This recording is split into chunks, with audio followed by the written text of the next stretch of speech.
प्यारे बच्चों, मैं राजेंद्र वर्मा कक्षा 6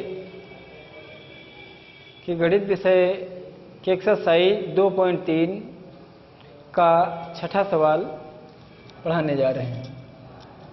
देखिए, नियमों का प्रयोग करके निम्नलिखित का मान ज्ञात कीजिए। नियमों का प्रयोग करके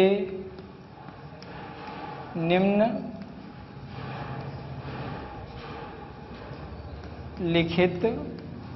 का मान ज्ञात कीजिए।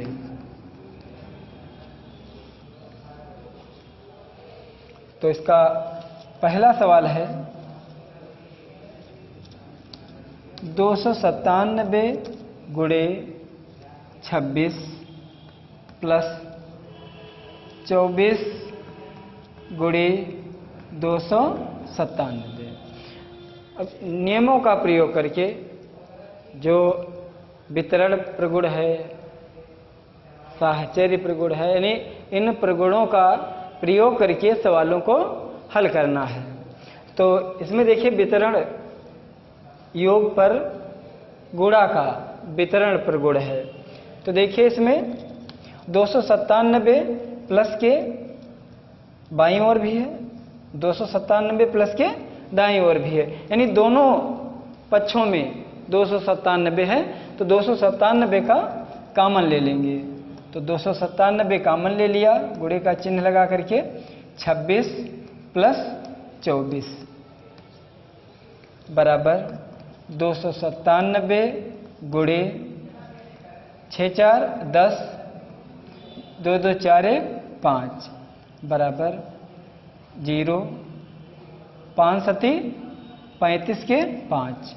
देखिए, 297 को 50 से गुणा करने के लिए सबसे पहले हम एक इकाई के स्थान पर शून्य लिख लेंगे, क्योंकि हमको शून्य से गुणा करने पर जो गुणनफल प्राप्त होगा वो शून्य ही प्राप्त होगा, इसलिए इकाई का अंक शून्य होगा। फिर दहाई से गुणा करेंगे, 5 7 35 के 5 हासिल 3, 5 9 45 और 3 48, 5 दूनी 10, 4 14।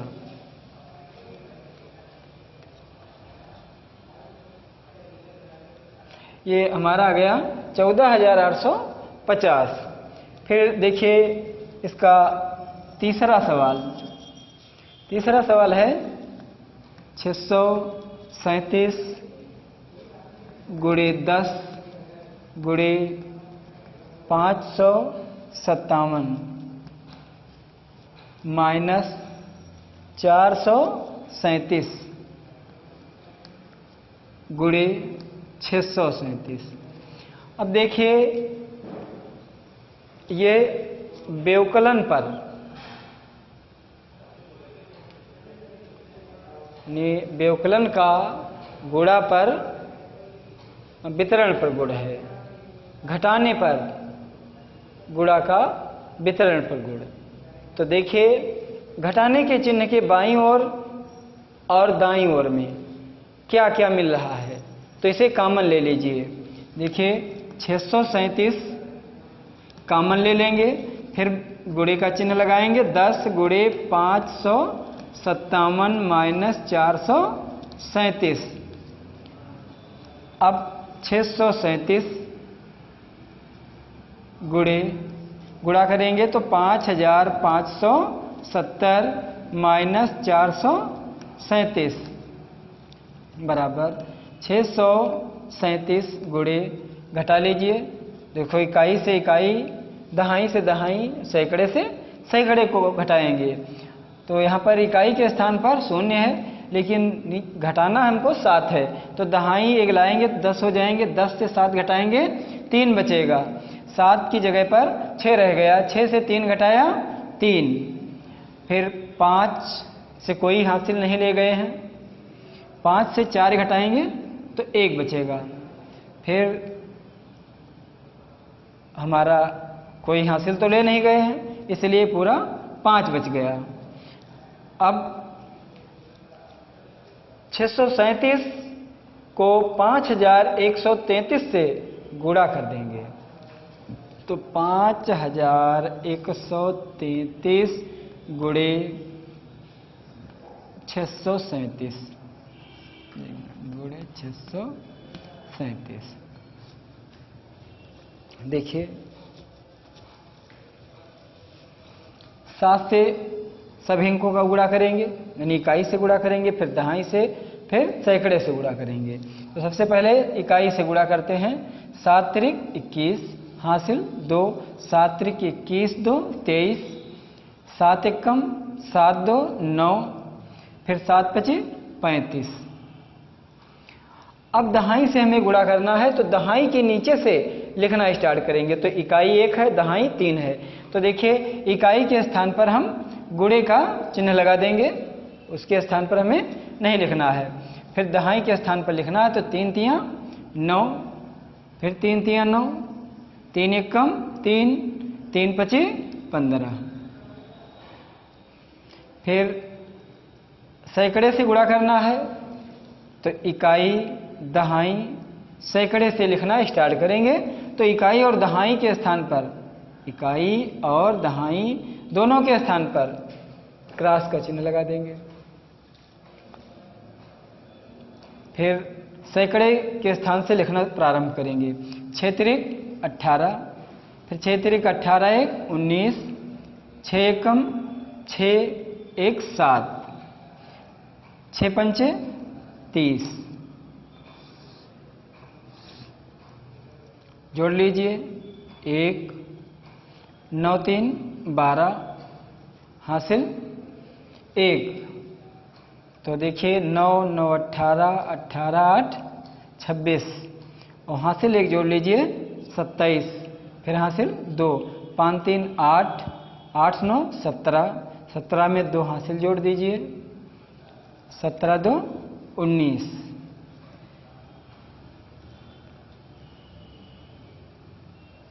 हासिल फिर 1 आ गया तो सबसे पहले हासिल जोड़ लीजिए 3 1 4, 4 5 9, 9 7 16, हासिल 1 1 1 2, 2 में शून्य जोड़ेंगे तो 2 ही रहेगा 3।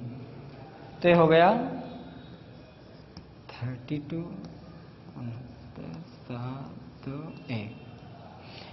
32,69,721। इस प्रकार से नियमों का प्रयोग करते हुए हम हल कर सकते हैं। फिर इसके बाद नेक्स्ट सवाल है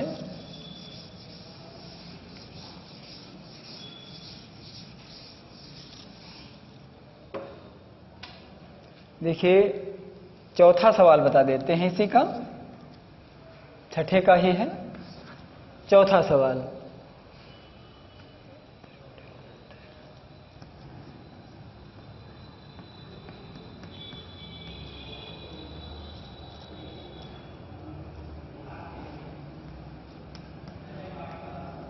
देखिए इसमें भी नियमों का प्रयोग करते हुए हल करना है। तो देखिए दो पक्षों में बटा हुआ है, तो जब दो पक्षों में हमारा सवाल है तो देखते हैं कि दोनों पक्षों में क्या मिल रहा है, कॉमन क्या है, उभयनिष्ठ क्या है। तो देखिए 7125 प्लस के बाईं ओर और प्लस के दाईं ओर भी है। तो लिखेंगे 7125 कॉमन ले लेंगे, गुणे का चिन्ह 69 प्लस। देखिए 7125 जब हम कॉमन लेंगे तो हम 7125 से इसे भाग करेंगे। क्या करेंगे? भाग करेंगे। तो 7125 एकम 7125, तो भागफल हमारा 1 आया। 7125 एकम 7125, तो भागफल हमारा 1 आया। तो भागफल हम यहाँ पर 1 लिखेंगे, ये नहीं यहाँ पर शून्य लिख दीजिए, गलत हो जाएगा। बराबर 7125 गुणे 69 में 1 जोड़ दीजिए तो ये हो गया 70। फिर अभी जैसा कि बताए थे कि जब शून्य से गुणा करना होता है तो हम इकाई के स्थान पर एक शून्य लिख लेते हैं, क्योंकि गुणनफल जो है शून्य ही आएगा। तो 7 पची 35, दहाई के स्थान से लिखना शुरू करेंगे।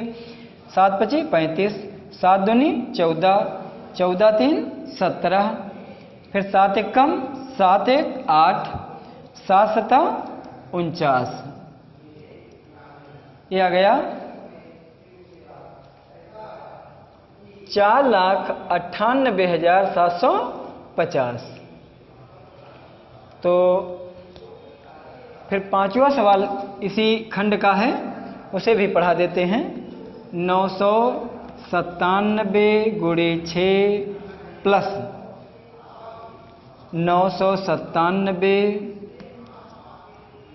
गुणे 3 प्लस 997 बराबर। अब देखिए इसमें मध्य में 2 प्लस के चिन्ह हैं, तो 1 2 3, 3 पदों में व्यक्त है ये संख्या। तो देखो 1 2 और 3, तो देखिए तीनों पदों में क्या मिल रहा है। तो 997 यहाँ भी है, इसमें भी है, यहाँ भी है। तो 997 कॉमन ले लेंगे, 997 कॉमन ले लेंगे, बचेगा क्या? देखिए 6 बचा, फिर प्लस का चिन्ह लगाया, 3 बचा, प्लस यहाँ 997 को 997 से जब हम भाग करेंगे, कॉमन लेंगे तो भाग करना है, तो एक कम 1 आएगा, तो 1 यहाँ पर लिख देंगे बराबर 997 गुणे 6 3 9, 9 1 10। अब जब गुणा करना होता है 10 से गुणा करने के लिए भी बताए थे कि केवल आप एक शून्य बढ़ा दीजिए। जब 100 से गुणा करना हो 2 शून्य बढ़ा दीजिए, 1000 से गुणा करना हो उस संख्या में 3 शून्य बढ़ा दीजिए। तो इस प्रकार से हम आसानी से गुणा कर लेते हैं। देखिए आपको अगला सवाल पढ़ाते हैं। सवाल नंबर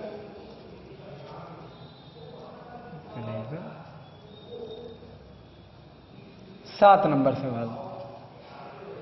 सवाल नंबर 7। यदि a प्लस a बराबर a,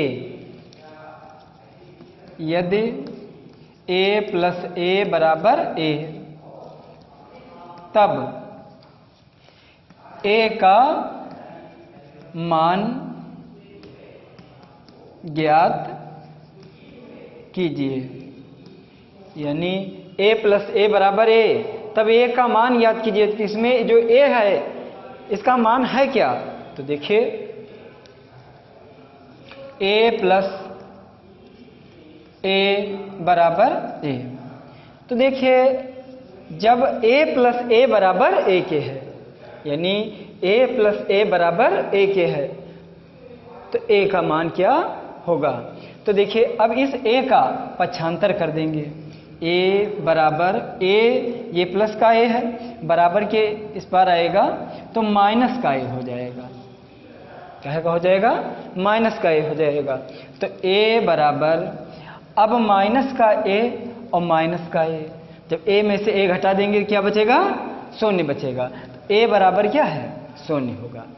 a का मान शून्य आएगा, तो a बराबर शून्य, यही हमारा क्या होगा? आंसर होगा। फिर क्या 2 विषम संख्याओं का गुणनफल भी विषम होता है? बिल्कुल सही है, सत्य है। 2 विषम संख्याओं का गुणनफल भी विषम होता है, 2 सम संख्याओं का गुणनफल सम होता है। तो देखिए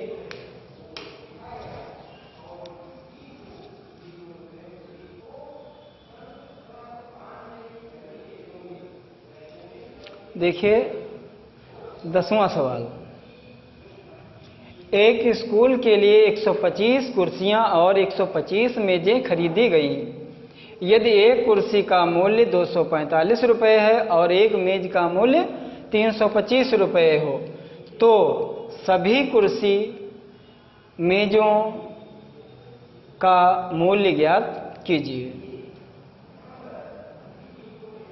तो हम इसे नियमों के अनुसार प्रगुण के आधार पर सबसे पहले लिखेंगे।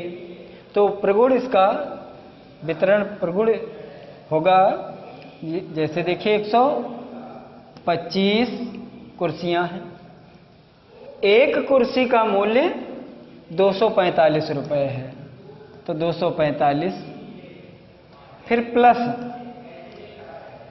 मेजें कितनी हैं, 125 ही हैं,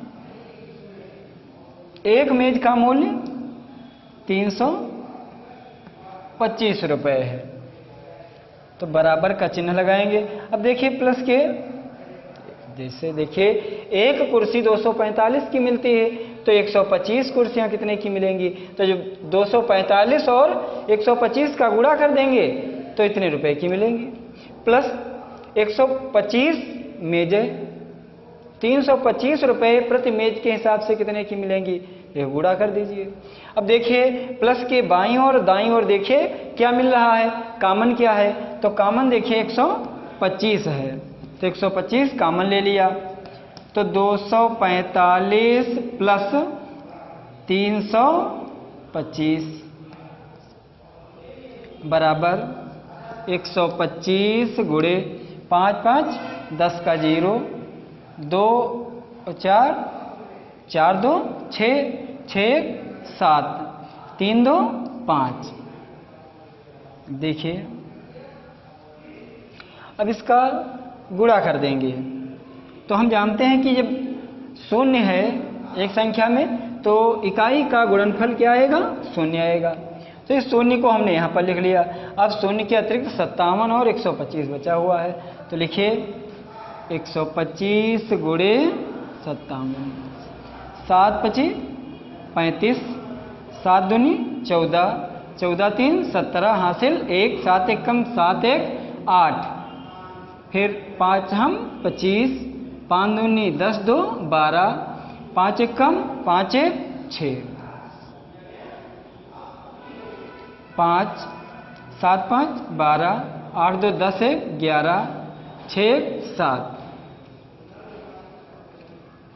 7 1 2 5 1 0। ये हो गया 71,250 रुपये, यानी कुल जो इसका मूल्य आया, तो सभी कुर्सी मेजों का मूल्य क्या आया, 71,250 रुपये। तो इसी क्रम में 11वां सवाल है, दो ऐसी पूर्ण संख्याएं लीजिए जिनमें एक सम हो, एक क्या हो, सम हो, सम जानते ही हैं, वह संख्याएं जो 2 से विभाज्य हों और दूसरी विषम हो। दो संख्याओं का गुणनफल करना है, एक सम हो दूसरी विषम हो, तो बताओ कि उन दोनों का गुणनफल एक समपूर्ण संख्या होगी या विषम पूर्ण संख्या। तो देखिए बच्चों, समपूर्ण संख्या होगी, जो उसका गुणनफल होगा वो समपूर्ण संख्या होगी। देखिए किसी भी संख्या को गुणा करके देख लीजिए, जैसे एक विषम संख्या, तो एक विषम संख्या मान लीजिए तुम्हारी 11 है, सम संख्या 8 है, तो 11 8 88, 7 है गुणे 8 है, 7 8 56, 13 गुणे 4 13 चक्कू 52। तो एक विषम है दूसरी सम है, उनका गुणनफल भी सम संख्या प्राप्त होगा। तो इस प्रकार से यह एक्सरसाइज यहाँ पर समाप्त होती है और अगले वीडियो में आपको अगली एक्सरसाइज पढ़ाई जाएगी। Thank you.